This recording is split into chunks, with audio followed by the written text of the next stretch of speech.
꿈새 하프타임 첫째 날에 오신 성도님들을 주의 이름으로 환영합니다. 우리 다 같이 기도하겠습니다. 하나님 아버지, 꿈새 하프타임 첫째 날입니다. 이번 꿈새를 통해 예배하신 하늘의 은혜가 가득하게 임하게 하옵소서. 찬양을 인도하는 다드림팀의 찬양을 기쁘게 받아 주옵소서. 예수님의 이름으로 기도합니다. 아멘.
우리 다시 한번 처음부터 찬양합니다. 주님의 시간에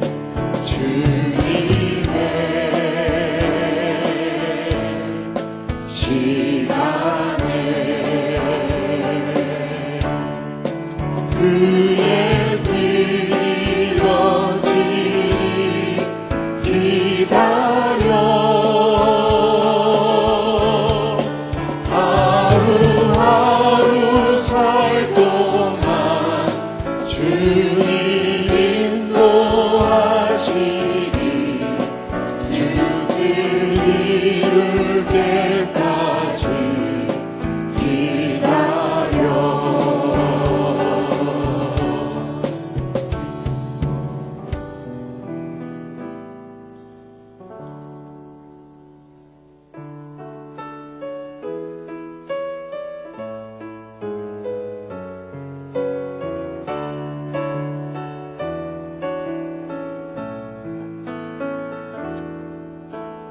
예수 우리 왕이여 이곳에 오셔서 보좌로 주여 임하사 찬양을 받으소서. 주님을 찬양하오니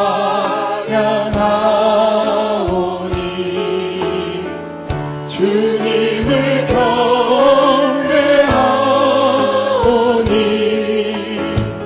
왕이신 예수여 오셔서 찾아가사 다스리소서. 예수 우리 왕이여 예수 우리 왕이여 이곳에 오셔서 보좌로 주여 임하사 찬양을 받아 주소서. 주님을 찬양하오니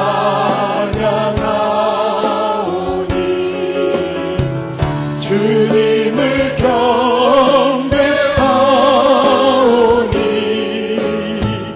왕이신 예수여 오셔서 찾아와서 다스리 다시 한번 마음을 모아서 예수 우리의 왕이여 찬양합니다.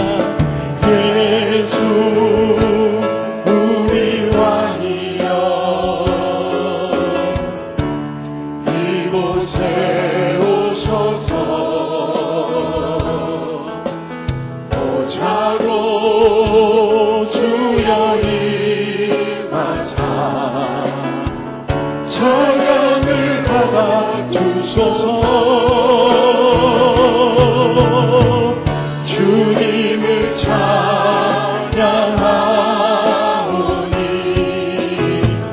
주님을 경배하오니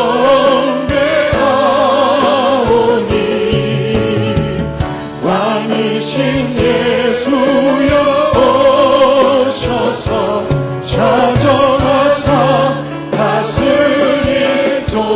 주님을 찬양하오니 주님을 찬양하오니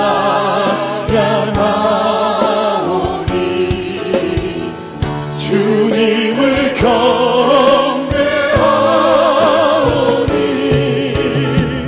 왕이신 예수여 오셔서 찾아와서 다스리소서. 다시 한번 주님을 찬양하오니 고백합니다. 주님을 찬양하오니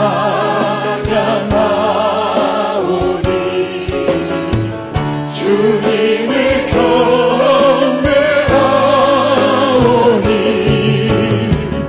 왕이신 예수여 오셔서 찾아와서 다스리소서.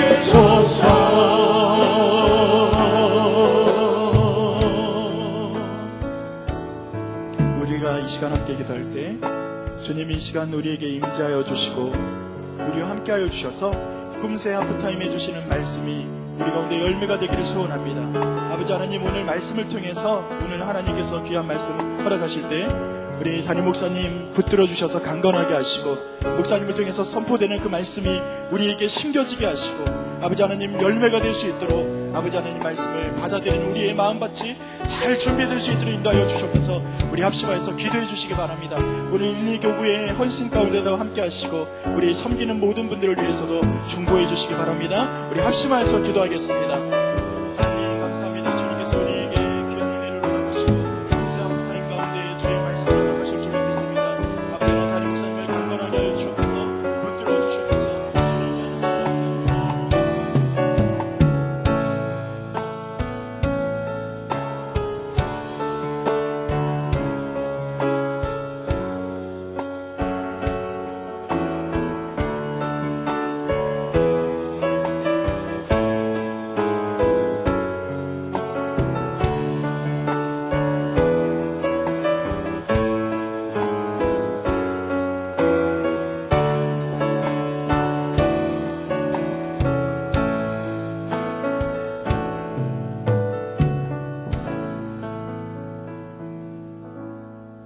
꿈새 하프타임을 열어주신 하나님만을 찬양합니다.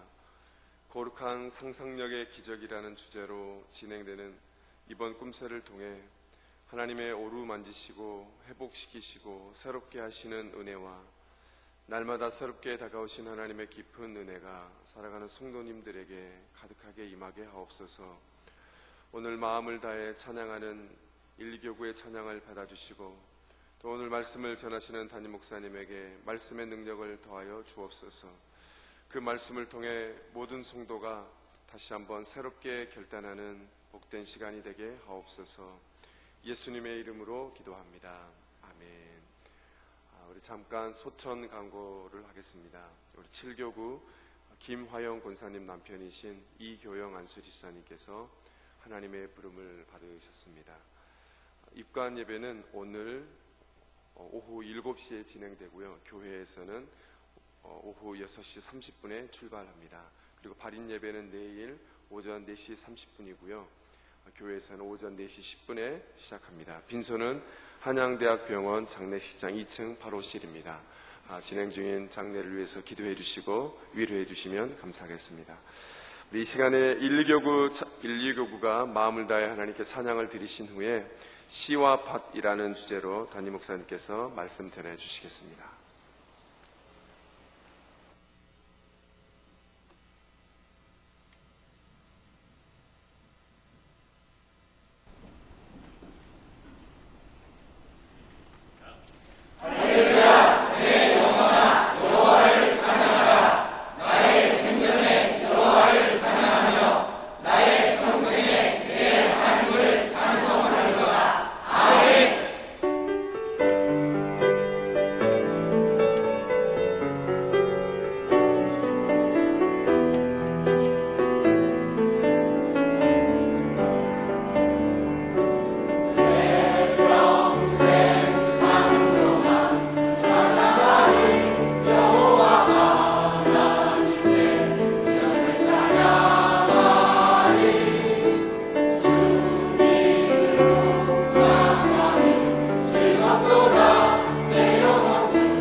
아멘. 네, 박수하겠습니다. 찬양하신 분들 잠깐만 기다리셔요. 잠깐만 내려가지 마시고, 예, 한번 일어서 보세요. 예, 사진 촬영, 사진 찍힐 기회를 드리려고 그래요. 십자가 모양으로 잘 하셔서 사진을 남겨놓으려고. 아니, 거기 보지, 그래요. 뭐, 그것도 괜찮고, 그러면 임 목사님 한 장 찍으시고, 자, 그 다음에요. 저쪽에 있죠. 저쪽에. 저 2층 끝에 저기에 우리 교회, 우리 카메라가 여러 군데 있는데 예배 상황. 저 끝에 있죠. 거기를 저 위쪽을, 저기 빨간불 들어오죠. 거기를 다, 근데 어떤 표정으로 모델 되실 분 계신가 모르겠네요. 한번 사진 찍고 잘 표정 나오신 분들은 모델로 선발하고 저 끝을 갈망하는 표정으로 주님의 은혜를 사모하는 표정, 같은 방향을 쳐다보는 거. 자, 빨간 거. 자, 쳐다보세요. 이 목사님 사진 찍으시고, 예. 저 끄트머리요. 너무 멋있습니다. 예, 십자가가. 예. 자, 찍으셨으면, 예, 그 다음에 한 번만 더 찍으세요. 이 목사님. 이제 어딜 쳐다보냐면, 다 다른 방향을 쳐다보세요. 여기도 보고, 저기도 보고, 어떤 분은 저 옆에도 이렇게 뭐 구경하고 이쪽 다 다른 방향 보셔야 돼. 어떤 분은 저 위도 이렇게 쳐다보시고 그냥 고개 숙이고 그냥 딴짓하는 것처럼 그렇게 해도 다 다른 방향 보세요. 자, 시선 대서 완전히 다 달라요. 한쪽만 쳐다보시면 이쪽 그 옆에도 보시고 그러죠. 저 위 천장도 보시고 바닥도 보시고 막 그렇게. 예. 자, 찍으셔요. 예.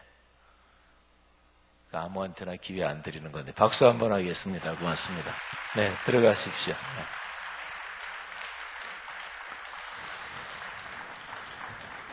네. 우리 드린 예물 위해서 제가 한번 축복하며 기도하겠습니다. 하나님 아버지, 드린 예물에 오른손을 얹고 기도합니다. 하나님 앞에 나오면서 이번 꿈새 하프타임이 감사해서 감사 예물 여기에 바칩니다. 또 사랑 나눔 금식 헌금을 통해서 우리의 작은 정성 모아 생명을 살립니다. 또 지난 두어 주간에도 아민 에르덴 우리 6개월 된 몽골 여자아가의 생명을 살렸습니다. 참 감사합니다. 하나님께서 꿈새 예배마다 우리가 사랑 나눔 금식 헌금으로 생명을 살리는 이 아름다운 발걸음 계속되게 하심을 감사하고 성령이 붙들어 주심을 감사합니다. 이번 꿈새 하프타임에 사랑하는 하나님의 자녀들 가지고 나온 기도 제목 다 응답받을 줄 믿습니다. 감사합니다. 축복을 기대합니다. 설레는 마음으로 하나님께서 우리를 사로잡으시고 또 우리의 오래 남은 6개월 큰 복을 얻게 하옵소서. 예수님 이름으로 축복하며 기도 올립니다. 아멘. 오늘 첫날인데요. 우리 앞뒤좌우 분들에게 축복합니다. 은혜 받읍시다 하고 서로들 한번 인사 잠깐 나누겠습니다. 축복합니다. 네, 은혜 받읍시다. 감사합니다. 주의 큰 복이 함께 하실 것입니다. 마태복음 13장 1절부터 같이 봉독하겠습니다. 1절부터 9절 말씀입니다. 자, 다 같이 함께 봉독하지요. 13장 1절부터 9절. 그날 예수께서 집에서 나가사 바닷가에 앉으심에 큰 무리가 그에게로 모여들거늘 예수께서 배에 올라가 앉으시고 온 무리는 해변에 서 있더니 예수께서 비유로 여러 가지를 그들에게 말씀하여 이르시되 씨를 뿌리는 자가 뿌리러 나가서 뿌릴새 더러는 길가에 떨어짐에 새들이 와서 먹어버렸고 더러는 흙이 얕은 돌밭에 떨어짐에 흙이 깊지 아니하므로 곧 싹이 나오나 해가 돋은 후에 타서 뿌리가 없으므로 말랐고 더러는 가시떨기 위에 떨어짐에 가시가 자라서 기운을 막았고 더러는 좋은 땅에 떨어짐에 어떤 것은 100배 어떤 것은 60배 어떤 것은 30배의 결실을 하였느니라. 귀 있는 자는 들으라 하시니라. 아멘. 이번 꿈새 하프타임의 주제가 거룩한 상상력의 기적입니다. 인류 역사가 발전되어 온 거는요, 눈에 보이지 않는 것을 갈망했기 때문에 또 그거를 상상했기 때문에 발전했습니다. 사람이 제일 처음에 어떻게 하늘을 날았을까요? 사람이 하늘을 날아다니는 거를 어떤 사람이 보고 그래서 하늘을 나는 뭐 비행기든 또는 비행기 이전에 글라이더든 그런 거를 발명했을까요? 제일 처음에 어떤 사람이 하늘을 날았을까요? 한 사람도 하늘을 날지 않은 그 상황에서 어떤 사람이 머릿속으로 먼저 상상한 거예요. 그잖아요. 머릿속으로 사람이 하늘을 날 수 있다면, 물론 새가 하늘을 날아다니고 있었겠죠. 그러니까 새를 보고 상상을 한 거예요. 근데 예를 들면 새가 날아다니는 걸 보고 어떤 사람이 야, 나도 새처럼 날 수 있다면, 그때 주변 사람들이 뭐라 그랬을까요? 에이, 쓸데없는 생각하고 있다고. 경상도 사투리라면 어떻게 되나, 쓸데없는 생각하고 있다고. 갑자기 김영삼 전 대통령이 생각이 나네요. 그분 화법이. 또 주변에서 이렇게도 얘기했을 거예요. 아유, 괜히 시간 낭비하지 말고 저기 빨리 일이나 하라고 그랬겠죠. 그죠?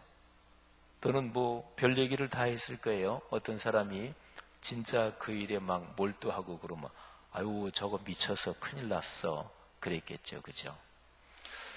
여러분, 여러 가지를 다 생각해 보세요.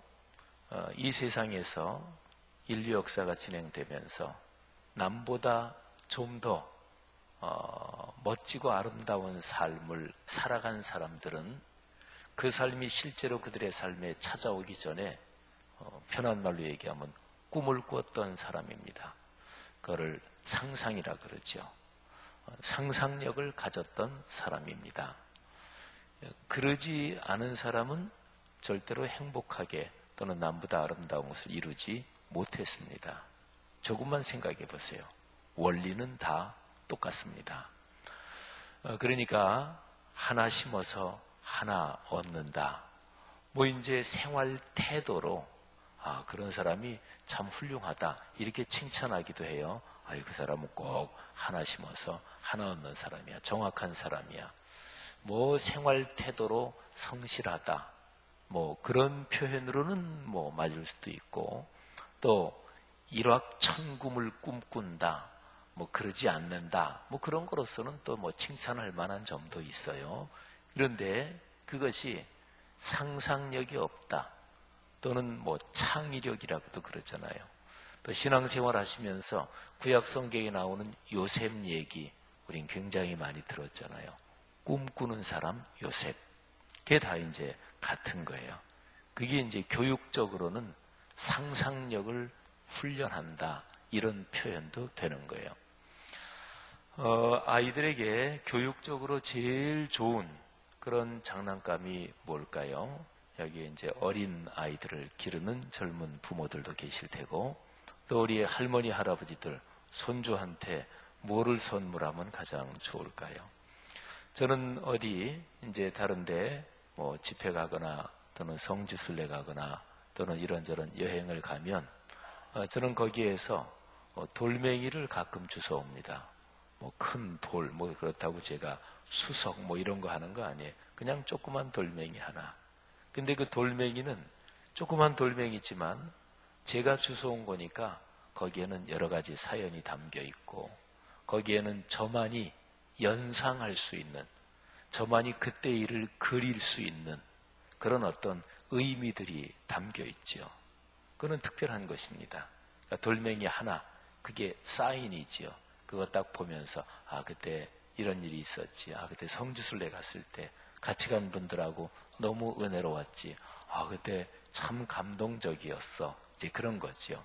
그러니까 조그만 돌멩이를 보면서 이 돌멩이 안에 담겨 있는, 또 돌멩이 너머에 있는, 지금 신체의 눈으로는 보이지 않지만 그런데 그 너머에 있는 것을 그릴 수 있고 연상할 수 있고 상상할 수 있고 그리고 떠올릴 수 있고 기억의 아름다운 창고에서 끄집어낼 수 있는 말하자면 그런 출구, 문 또는 상징이 되는 거죠. 사랑하신 여러분, 예수 그리스도가 그런 거룩한 상상력을 가졌던 분이었습니다. 자, 예수 그리스도. 이번 꿈새의 주제가 거룩한 상상력의 기적이니까 이 시간에 예수 그리스도를 여러분 머릿속에 떠올려 보십시오. 그리고 상상해 보십시오. 예수님을 직접 보신 분은 아무도 안 계시죠, 그죠? 아유, 목사님 난 봤어요. 영화에서 예수님 얼굴이 어떠신가요? 미남이죠. 예. 예수님을 배우로 출연시키는데 뭐 아주 안 생긴 분을 출연시킬 까닭은 없겠죠. 실제로 예수님이 어떻게 생기셨는지 그거는 역사 기록에는 없어요. 또 그 당시에 그림 같은 거 당연히 있었겠죠. 오늘날의 사진이 그 당시 그림이었으니까. 근데 예수님의 얼굴을 그림으로 그려놓은 것도 없습니다. 뭐 그 예수님이 십자가 지시고 끌려갈 때 그때에 어떤 여인이 수건을 줬고 예수님이 수건으로 잠깐 얼굴을 닦았는데 그때의 그 수건에 예수님의 얼굴이 배어 있다. 뭐 이런 얘기도 있습니다만은 어느 종교나 다 그렇듯이 기독교 역사에서 전해져 내려오는 얘기 중에서 정확한 사료가 있지 않은 것은 아기자기한 전설이 꽤 많습니다. 저는 이제 신학 중에서 교회사, 역사를 전공했기 때문에 저는 예배 설교에서 가끔 역사 사료 얘기를 하는데 어쨌든 예수님의 얼굴을 직접 본 사람은 한 사람도 없어요. 근데 이 시간에 여러분들이 한번 예수님의 얼굴을 떠올려 보십시오. 그분을 딱 생각하면 인상이 어떨까요? 사람마다 인상이 있잖아요. 어떤 사람 보면 아유 저분은 참 진지하다. 늘 그 사람만 딱 떠올리면 아주 진지한 표정. 또 그 사람 딱 떠올리면 그 사람은 생각만 해도 재밌는 사람이야. 이런 사람이 있고 또 어떤 사람은 별로 좋지 않은 인상이 떠오르는 사람이 있어요. 뭐 야비한 인상이라든지 또는 믿지 못할 인상이라든지 뭐 등등. 하여튼 인상.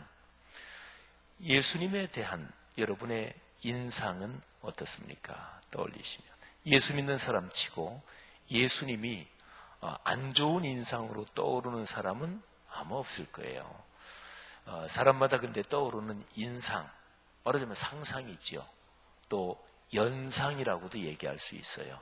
연상, 연결돼서 떠오르는 생각, 상상 그런 뜻이에요. 연상은 우리가 성경 말씀을 배우니까 성경 말씀, 예수님이 이런 가르침도 주시고 예수님이 십자가에 못 박히시고 예수님이 바다 위를 걸으시고 성경 말씀에 기록된 그런 구절은 우리가 배워서 알잖아요. 그러니까 그런 구절을 연결끈으로 해서 예수님이 상상되는 거죠. 그거를 연상이라고 그래요. 자, 어떤 것도 좋습니다. 어떤 분은 예수님을 상상할 때 늘 십자가에 달려서 고통당하시는 그런 예수님의 얼굴이 떠오를 수도 있어요. 뭐 그것도 십자가 사건이 얼마나 중요해요. 그러니까 우리의 신앙에서 굉장히 중요한 거죠. 어쨌든 한마디로 신앙생활하는 사람들 중에서 예수님을 떠올리는데 기분 나쁘다, 부정적이다 이런 사람은 물론 하나도 없을 테고 각자의 신앙에 따라서 예수님의 이런저런 모습들이 떠오를 거예요. 예수님이 환하게 아주 그냥 활짝 웃는 모습 이런 거 떠올리시는 분은 별로 없을 거예요. 그죠? 성경에 예수님이 그렇게 막 확 웃으셨다 그런 표현은 사실은 없으니까 그분이 참 기뻐하셨다 그런 상황은 성경에 많이 기록되어 있지만 막 소리내서 웃으셨다 그런 기록은 사실은 없어요. 그래서 예수님의 얼굴을 그린 작품 중에서 예수님이 아주 활짝 웃고 계신 그런 그림이 있는데 그걸 보면 아주 감동적이에요. 야, 이 화가는 대단한 사람이다. 예수님을 상상하면서 예수님을 연상하면서 어떻게 이런 거를 생각이 냈을까 뭐 이런 거죠. 예수님이 무지무지하게 빨리 막 뛰어가시는 모습 상상이 되십니까? 막 뛰어가시는 모습 뭐 예를 들어서 뭐 100m 달리기 하는 것처럼. 근데 성경에 그런 모습을 연상할 수 있는 장면이 성경에 있기도 합니다. 고향에 가셔서 말씀을 전하실 때 사람들이 예수님을 그 동네에 있는 낭떠러지로 가서 떨어뜨려서 죽이려고 그래요. 근데 성경은 예수님이 그들을 지나서 가시더라 이렇게만 표현했는데 아니 지금 사람들이 흥분해서 예수님을 낭떠러지로 밀어서 죽여버리려고 하는데 아유 비켜라 나 간다 그렇게 점잖게 걸어가셨어요. 제가 보기에는 거기서 뛰시지 않았을까 생각하고 예수님이 잘 뛰셨을까요? 못 뛰셨을까요? 뭐 예수님이 굳이 못 뛰었다고 생각할 이유는 없잖아요. 그죠? 뭐 벤 존슨이나 칼 루이스 이 정도다 이렇게 생각하는 건 좀 지나치겠지만 어쨌든 자 근데요 예수님께서 아까 제가 말씀드린 것처럼 거룩한 상상력을 가진 분이었습니다.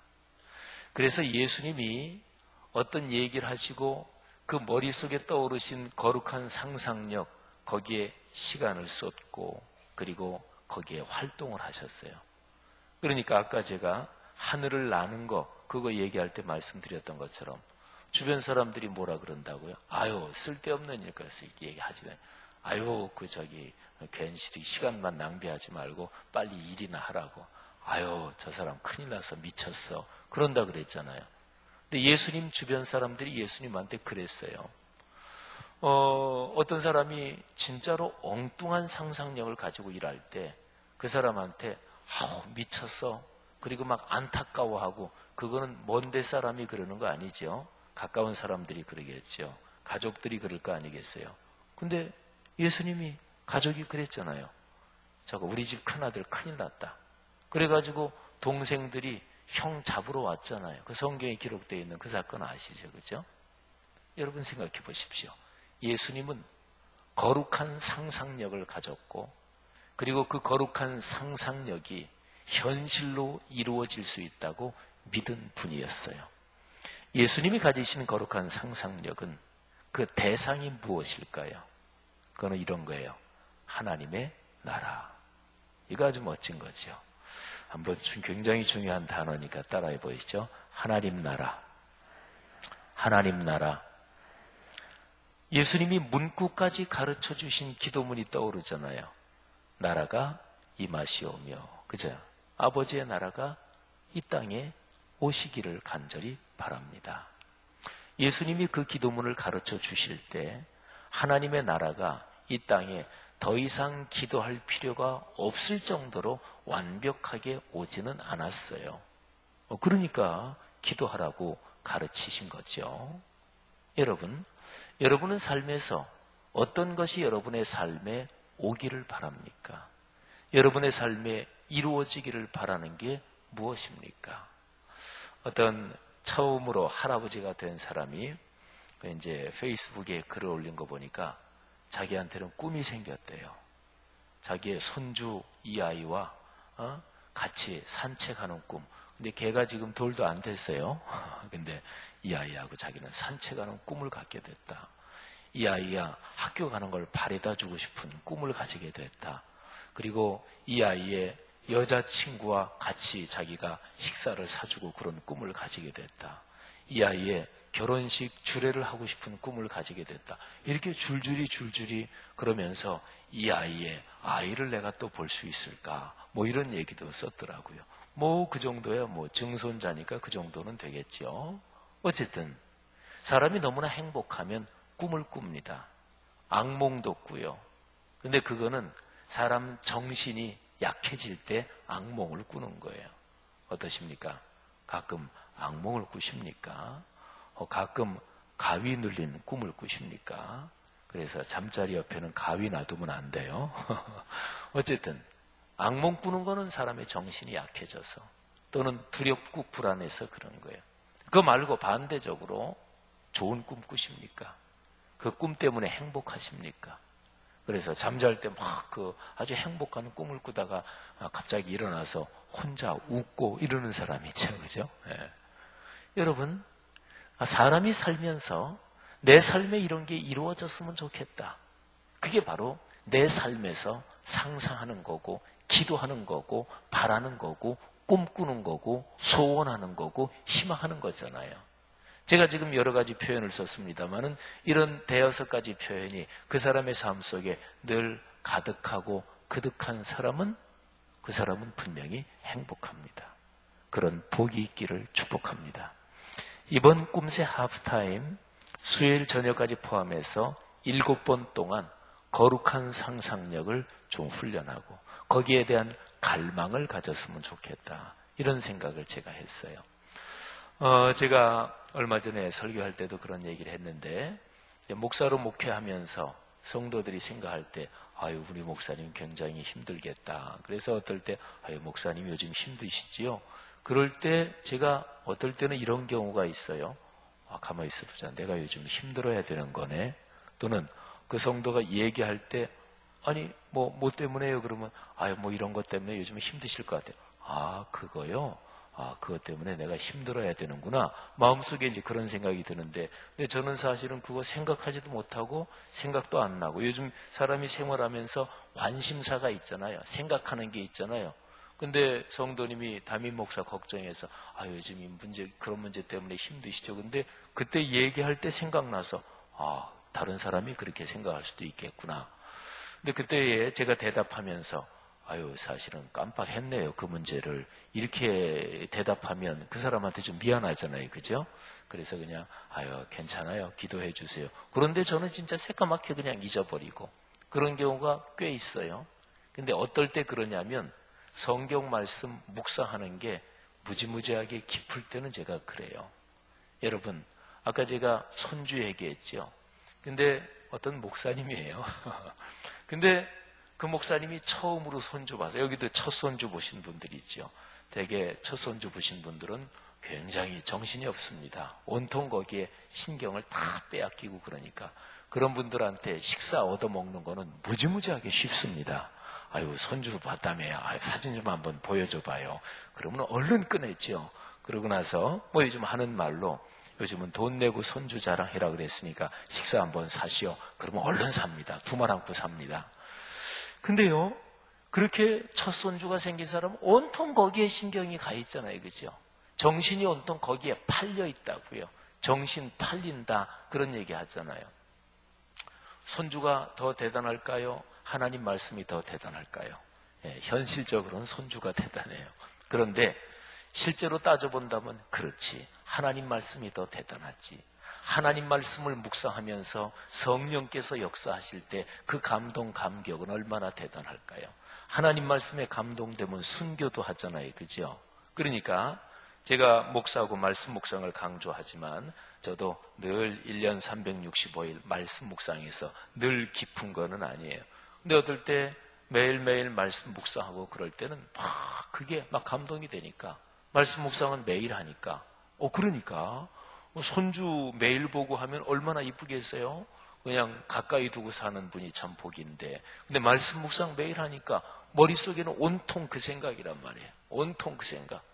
지난 한 달 반 전에는 온통 거의 한 3주간 4주간 뭐 좀 더 됐나요? 솔로몬 생각이 온통 머릿속에 있었습니다. 계속해서 솔로몬 묵상했으니까.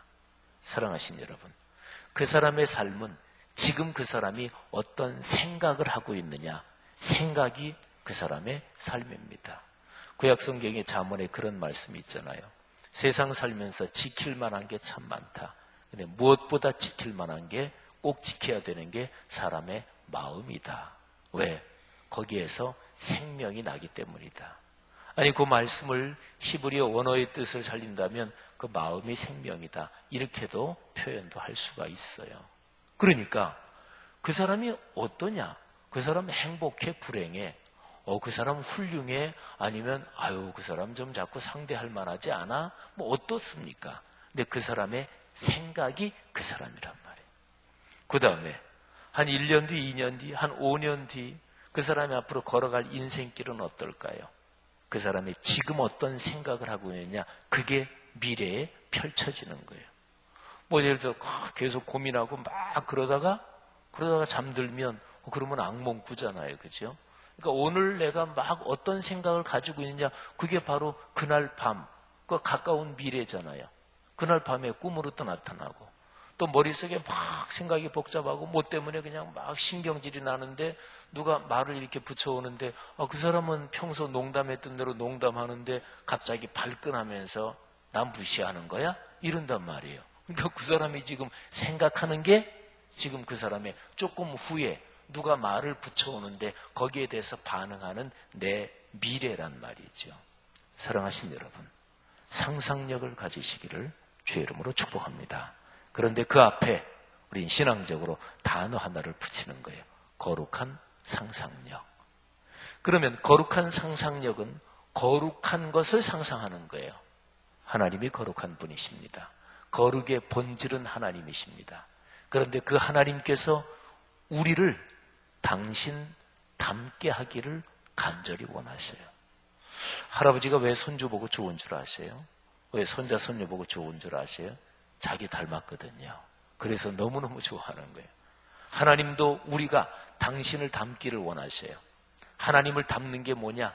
그 핵심 중심은 모든 성경에서 말하듯이 모든 성서학자, 신학자들이 공통적으로 지적하듯이 하나님을 따라 거룩하게 되는 거예요. 산상설교에서 예수님이 말씀해 주신 거, 하늘에 계신 내 아버지께서 온전하신 것처럼 너희도 온전하라. 바로 그것입니다. 구약성경의 전체 구조는 바로 하나님의 거룩성을 닮아가는 것입니다.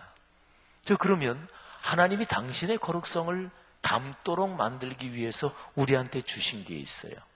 하나님의 거룩한 성품을 상상할 수 있도록, 떠올릴 수 있도록, 잊어버리지 않도록 하나님의 그 거룩한 성품, 그 거룩함의 아름다움, 그 찬란함을 갈망하고 사모하고 목말라 하도록 그렇게 만들기 위해서 우리한테 주신 게 있어요. 그게 바로 66권 성경이에요. 그래서 거룩한 상상력, 그러면 제일 중심이 핵심이 66권 성경 말씀을 읽으면서 묵상하면서 상상하는 거예요. 그걸 가리켜서 거룩한 상상력이라고 그래요. 성도 여러분, 말씀 묵상에서 거룩한 상상력이 훈련되면 그러면 진짜로 행복해집니다. 세상을 떠났습니다마는 스티브 잡스가 전설적인 경영자죠, 그죠?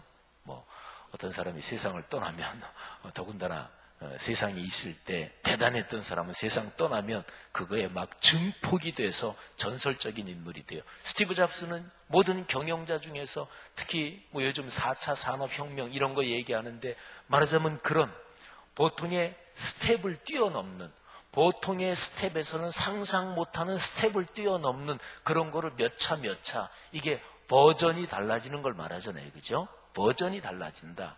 근데 거기에는 아무나 그런 거 하는 거 아니에요. 거기에는 그런 걸 해낼 수 있는 사람이 있어요.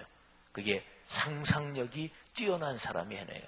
스티브 잡스 뒤를 이어서 팀 쿡, 애플 CEO 맡은 사람, 요즘 잘하고 있는지 그쪽은 이제 전문 분야가 아니라서 모르겠지만 처음에 그 팀 쿡이 애플 후계자가 돼서 그거 맡았을 때 많은 사람들이 공통적으로 지적한 게 스티브 잡스의 그 창의성, 어떤 면에서 아주 엉뚱한 상상력, 거기에 비하면 이게 게임이 안 되니까 그런 얘기 많았잖아요. 근데 스티브 잡스는 어떤 사람이에요? 그 사람은 아주 독특한 상상력을 가진 사람이에요. 아무도 생각하지 않은 그런 거를 생각해내는 사람이에요. 중국의 마윈이라는 알리바바의 창업자요. 지금 전 세계적인 거부요. 대단한 CEO죠. 꼭 시골 아저씨처럼 생긴 마윈 혹시 인터넷에서 본 영상 기억나십니까? 진짜로 아주 시골 아저씨처럼. 사랑하신 여러분, 성경 말씀을 묵상하면서 거기에서 내 마음이 깨고 말이죠. 내 정신이 이게 오래된 껍질을 벗고 이렇게 깨어날 때 그때 사람은 새로워짐을 느낍니다. 그걸 가리켜서 깨달음이라고 그래요. 마태복음 13장은 우리 그리스도인에게 상상력을 깨우는 그런 성경 말씀 중에서 아주 멋진 말씀이에요. 마태복음 13장에는 비유가 다 모아져 있어요. 그래서 성경에 히브리서 11장을 믿음장이라고 별명을 붙이잖아요. 마태복음 13장은 비유의 장, 비유장이라고 이름을 붙일 수가 있습니다. 자, 우리가 같이 아까 읽었는데 아주 유명한 비유죠. 근데 이거를 오늘 제가 설교 제목을 씨와 밭 이렇게 제목을 붙였습니다. 요 내용은 우리가 못 들어본 그리스도인은 하나도 없죠. 씨 뿌리러 나갔다. 어떤 씨는 길가에 뿌려졌고 어떤 씨는 돌밭에, 어떤 씨는 가시나무가 많은 그런 데 뿌려졌고 어떤 씨는 좋은 땅에 뿌려졌다. 그래서 좋은 땅에 뿌려진 거는 100배, 60배, 30배의 결실을 얻는다. 이건 다 아실 거예요. 그렇죠? 근데 이 비유는 예수님께서 아주 친절하게 해석을 정확하게 해주셨어요. 자, 해석 부분을 제가 한번 읽습니다.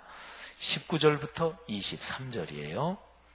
아무나 천국 말씀을 듣고 깨닫지 못할 때는 악한 자가 와서 그 마음에 뿌려진 것을 빼앗나니 이는 곧 길가에 뿌려진 자요.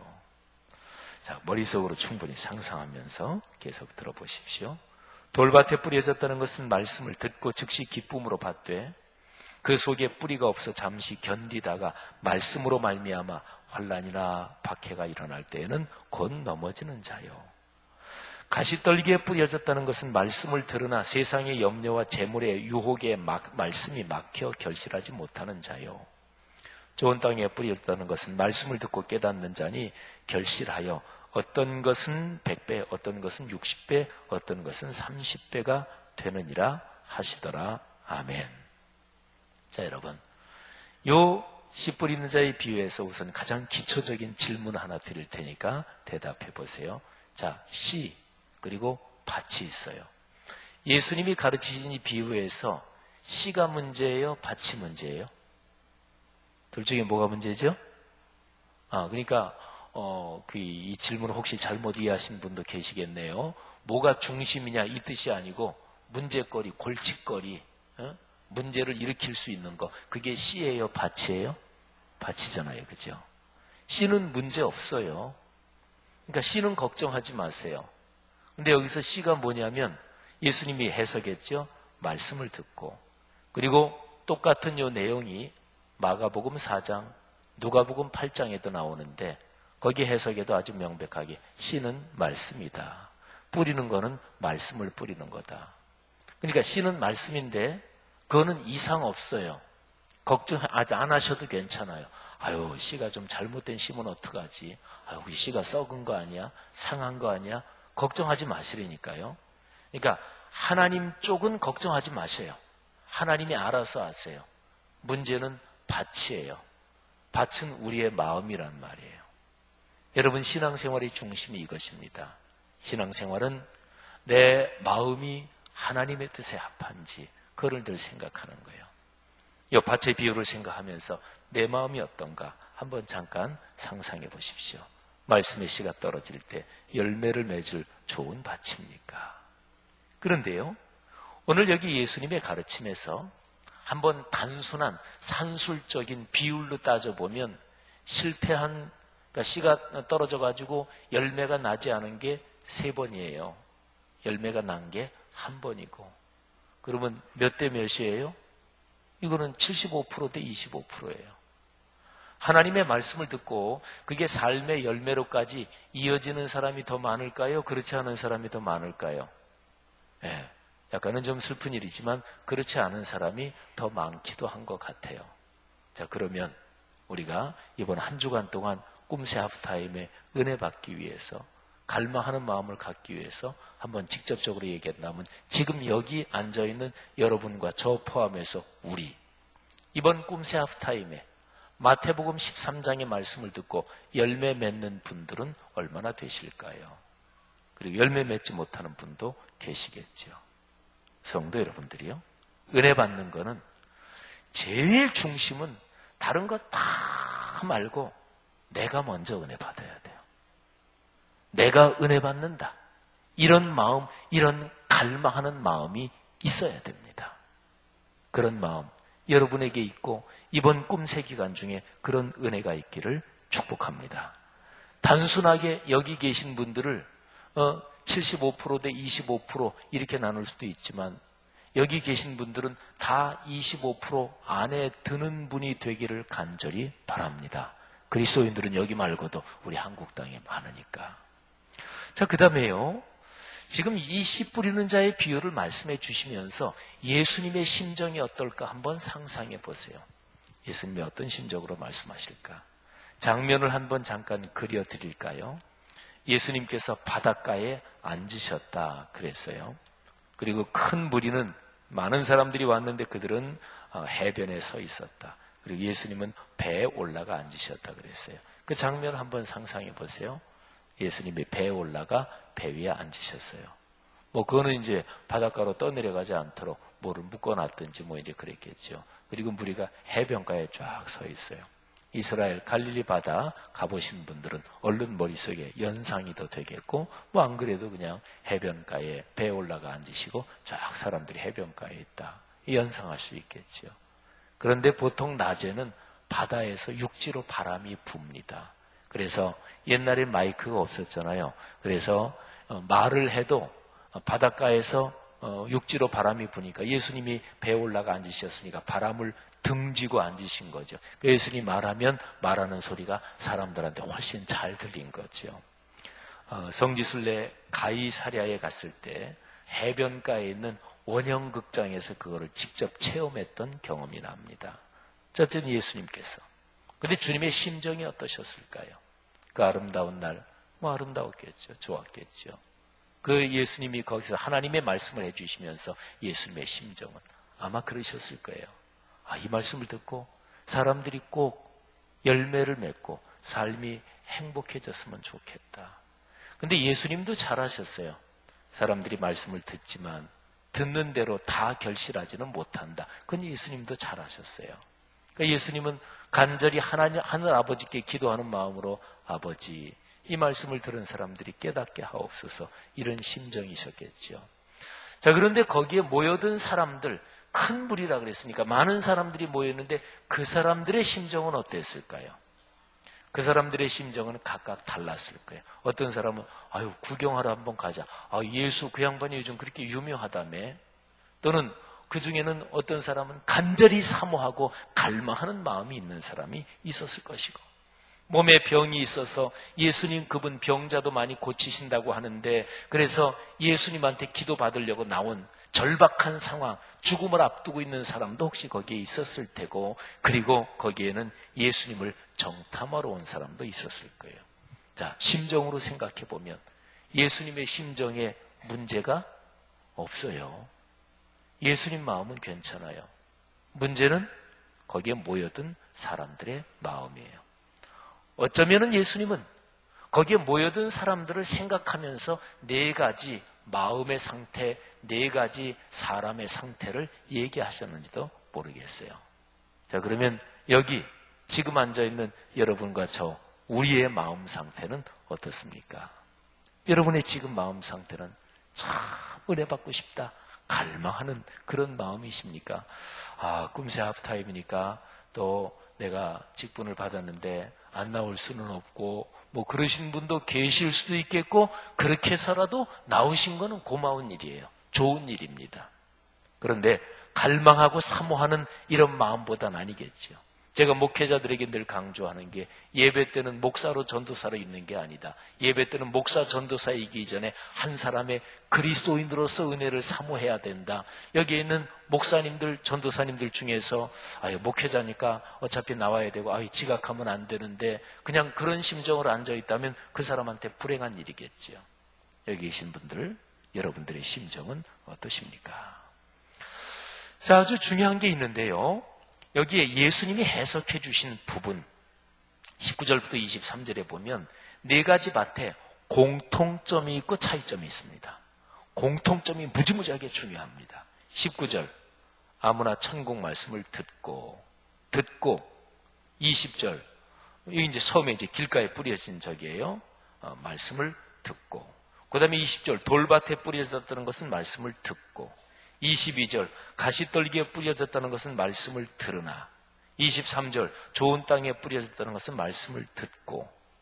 제가 이제 설교 준비하면서, 저는 가끔 설교 준비할 때 본문을 쭉 이렇게 해놓고 거기에다가 화살표를 하고 네모도 하고, 말하자면 도표를 그려요. 제가 지금 보고 있는 이 설교 원고에는 듣고, 이게 15포인트 맑은 고딕 진하게 밑줄로 아주 강조되어 있고, 네 번에 듣고 들으나 듣고, 이거를 화살표로 다 연결해 놨어요.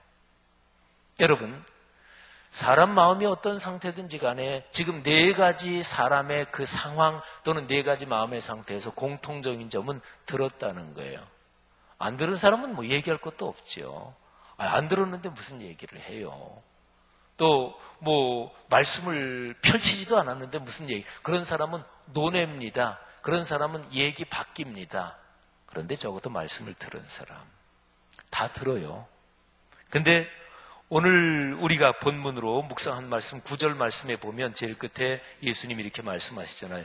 귀 있는 자는 들으라. 자, 그러면 예수님 해석한 거 연결하면 듣고 다 들었는데 맨 마지막에 예수님이 귀 있는 자는 들어라. 그러면 예수님께서 하신 그 말씀 귀 있는 자는 들어라. 이거는 단순하게 청각으로 소리가 와닿았다. 그걸 말하는 게 아니죠. 그건 뭘까요? 그건 바로 깨닫는다. 이런 것입니다. 자, 오늘 말씀에서요. 듣고는 다 똑같아요. 그런데 듣고서 어떻게 하느냐, 반응을 어떻게 하느냐, 거기에 따라서 차이가 나는데 제일 차이가 큰 것만 볼게요. 처음에 길가에 뿌려진 씨, 듣고 금방 새가 먹어버린다. 근데 악한 자가 그 마음에 뿌려진 것을 빼앗아 간다는 거예요. 그게 길가에 뿌려진 씨예요. 근데 거기에 표현되기를 듣고 깨닫지 못할 때. 자, 그리고 중간에 어중간한 거 빼고 좋은 땅에 떨어진 거, 거기에는 23절에 보니까 듣고 깨닫는 자니. 그러지요. 대조적이지요. 듣고 깨닫지 못하는 사람이 있어요. 듣고 깨닫는 사람이 있어요.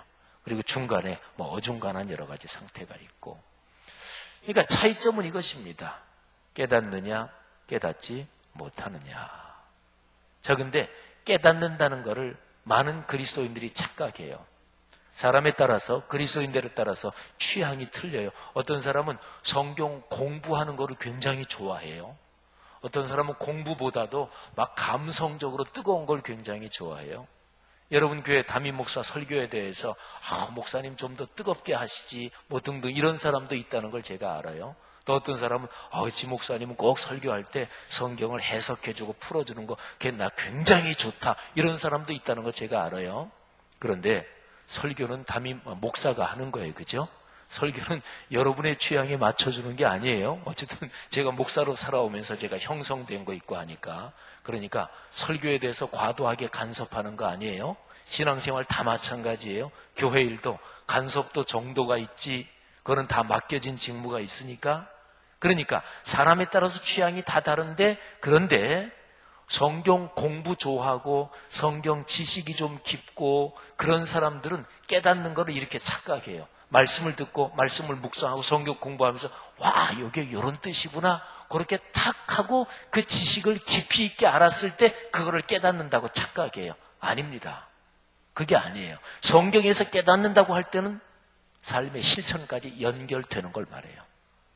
그러니까 사람에 따라 틀리지만은, 그리고 목사에 따라 설교 취향이 틀린데 저는 성경을 이렇게 묵상하고 해석하면서 어떻게 하면 좀 더 깊은 것을 알아낼까 이런 갈망이 있는 사람이에요. 그러니까 지 목사의 설교를 들으면 그게 그렇게도 볼 수 있구나, 이런 게 아마 다른 목사님 설교보다 조금이라도 비교적으로 많기도 할 텐데, 그런 축에 속할 텐데, 그런데요, 근데 거기에서 그치면 그거는 깨닫는 게 아니에요. 그걸 가리켜서 뭐라 그러냐면 지식의 유희라고 그래요.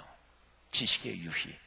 지식의 유희도 사람한테 엄청나게 큰 사건이에요. 그게 말하자면 뭐냐면 아하 하는 거예요. 무릎을 탁 치는 거. 아르키메데스의 깨달음. 그래서 아르키메데스가 부력을, 원리를 발견할 때 목욕탕에 이렇게 들어갈 때 물이 넘치는 거 보고서 거기서 깨달았다, 알았다, 그러고서 알몸으로 뛰쳐나갔다, 그런 거예요. 그런 거예요. 근데 중요한 거는 거기서 그치는 게 아니라 삶이 변화되는 거. 그것까지 합쳐서 깨닫는다, 이렇게 얘기해요. 많은 그리스도인들이 지식의 유희에 묶여 있습니다. 그러니까 말씀을 듣고 남보다 말씀을 알았어요. 그리고 기뻐요. 이거는 지식 말고 감정까지 얘기해도 마찬가지. 찬양 부를 때 막 뜨거워요. 그리고 기도할 때 막 뜨거워져요. 온몸이 막 가슴이 감동이 돼요. 그건 분명히 하나님이 주신 은혜입니다. 근데 그리고서 거기에서 끝나요. 그거는 감정의 유희입니다. 어떤 사람은 신비한 체험돼요. 막 기도만 하면 환상이 쫙 펼쳐지는 사람이 있어요. 꿈으로 하나님이 진짜 잘 보여주는 사람이 있어요. 근데 거기서 그칩니다. 인격은 변하지 않고 마음씨는 변하지 않고 삶은 변하지 않습니다. 그걸 가리켜서 신비주의로 빠진다 그래요. 사랑하신 여러분, 오늘 이 말씀을 보면서 한번 이런 갈망을 가지면 좋겠어요. 하나님, 말씀을 깨닫게 하옵소서. 깨닫게 하옵소서. 그래야 복입니다. 마지막으로 하나 말씀드릴까요? 똑같은 본문이 마가복음 4장 그리고 누가복음 8장에도 기록이 되어 있다고 그랬는데 여기 맨 마지막에 몇 배 하는 거 있잖아요. 근데 마가복음에는 이렇게 되어 있어요. 순서가 30배, 60배, 100배 이렇게 되어 있어요. 근데 여기 마태복음에는 거꾸로예요. 어떤 것은 100배, 어떤 것은 60배, 어떤 것은 30배. 셋 중에 마가복음하고 누가복음, 여기 지금 마태복음하고 어떤 게 더 마음에 드십니까? 30배, 60배, 100배 이렇게 순서되어 있는 거하고 어떤 것은 100배, 60배, 30배 둘 중에 어떤 게 마음에 드십니까? 저보러 말하자면 저한테 물어보신다면 저는 여기 있는 게 마음에 들어요. 100자가 먼저 나오는 게 훨씬 마음에 듭니다. 사랑하신 여러분, 누가복음에는 하나만 나와요. 100배의 결실을 하느니라. 60배, 30배로 안 나와요. 누가복음에는 100배의 결실을. 사랑하신 여러분, 하나님께서 나에게 복을 주실 때 100배의 축복을 주옵소서. 이렇게 상상할 수 있는, 보통 큰 믿음이라 그러잖아요. 큰 믿음은 제가 이번 꼼새 하프타임의 주제 이 표현으로 말하면 큰 믿음은 큰 상상력을 말해요. 큰 상상력을 말해요. 히브리서 11장 1절이죠. 믿음은 보이지 않는 것들의 증거다. 보지 못하는 것들을 이미 마음 머릿속으로 상상하게 해주는 것, 그걸 가리켜서 믿음이라 그래요. 사랑하신 여러분, 100배의 결실을 거둔다는 그런 기대, 설렘, 그리고 간절함, 그런 상상력이 있기를 주님의 이름으로 축복합니다. 우리 성도들이 많이 기도하는 물질적인 면이나 또 아이들 관련된 면이나 뭐 내 인생 걸어가는데 바라는 그런 것들, 저는 실제로 하나님이 100배를 주셨다, 그런 체험이 있어요. 100배. 여러 가지 면에서, 그런데 특별히 어떤 면에서는 아주 명백해요. 하나님이 진짜 어떨 때 막 깨닫고 나서 전율이 왔어요. 이게 그거 100배 주신 거구나. 하나님은 주셔요. 말씀은 이루어집니다. 하나님의 말씀에 대해서 거룩한 상상력이 가득하시기를 주의 이름으로 축복합니다. 오늘 밭으로 비유된 여러분의 마음, 우리 각자의 삶의 상황이 좋은 밭이 되기를 주의 이름으로 축복합니다. 기도합시다. 이 시간에 들은 말씀 가슴에 끌어안고 각자가 자유롭게 기도하시면서 또 삶의 자리로 돌아가실 텐데요. 내 자신을 한번 생각해 보세요. 내가 상상력이 고갈되신 분이 있습니까? 그러니까 눈에 보이는 거 외에는 아무것도 생각하지 않아. 두 눈은 뜨고 시퍼렇게 두 눈 뜨고 봐야 속이 시원해. 그런 사람은 불행합니다. 상상력이 고갈되면 불행해요. 현실이 눈에 보이는 것만 하면, 현재 눈에 보이는 그대로만 인생 계속되면 되겠어요? 더 좋아져야지요. 거룩한 상상력, 그 안에는 무궁한 삶의 보화들이 담겨 있습니다. 바로 하나님의 말씀을 묵상하며 거기에서 열리는 하늘이고, 거기에서 열리는 미래고, 거기에서 전에는 생각하지도 못했던 내 마음이 막 솟구치고 그냥 피어나는 그런 꽃처럼 말이지요. 바로 그런 거예요. 비온 뒤에 맑게 갠, 아니면 지금처럼 아주 오랫동안 가물었는데 은혜의 단비가 내리는 이런 것처럼 새로운 차원이 열리는 거예요. 하나님, 그렇게 살게 하옵소서. 전통적인 용어로 말해볼까요? 성령이 충만하고 성령이 불처럼 임해서, 그래서 나도 전혀 상상하지 못했던 막 내 인생이 변화되고, 그거 다 똑같은 얘기예요. 표현은 다르지만 다 사실은 내용적으로는 똑같아요. 오 주여, 거룩한 상상력을 주옵소서. 그래서 내 삶의 기적을 주옵소서. 내 삶의 표적을 주옵소서. 하나님, 내가 걸어가는 미래가 복되게 하옵소서. 이 시간에 한 주간 동안 진행될 모든 꼼새 하프타임을 위해서 기도해 주시고, 또 내가 은혜 받기 위해서 기도해 주시고, 또 우리 성도들, 구역 식구들 더 많이 참석해서 은혜 받게 하옵소서 기도해 주시기를 바랍니다. 나라와 민족을 위해서 기도하시고, 또 우리 교회 여름 교육부 행사와 또 해외 대회로 나가는 선교 사역을 위해서 기도해 주시기를 바랍니다. 다 같이 통성으로 기도하다가 자유롭게 돌아가시겠습니다. 하나님 아버지, 은혜를 진심으로 감사합니다. 하나님 아버지의 거룩한 사랑을 우리에게 주시고, 특별히 오늘 꼼새 하프타임 첫날 하나님 거룩한 상상력에 대해서, 씨와 밭에 대해서 우리에게 말씀을 주시니 진심으로 감사합니다. 아버지, 함께 하옵소서. 성령으로 붙잡아 주옵소서. 주님 이끌어 주시기를 간절히 원합니다. 이 시간에 갈망하고 기도하는 사랑하는 성도 한 사람 한 사람 머리에 주님께서 손을 얹고 안수해 주옵소서. 주님께서 그 머리에 손을 얹고 안수하사 우리 성도들 삶이 복되게 하시고 걸어가는 미래에 하늘문이 열리고 그리고 삶의 시온의 대로가 펼쳐지게 하옵소서. 하나님 백배의 축복을 구할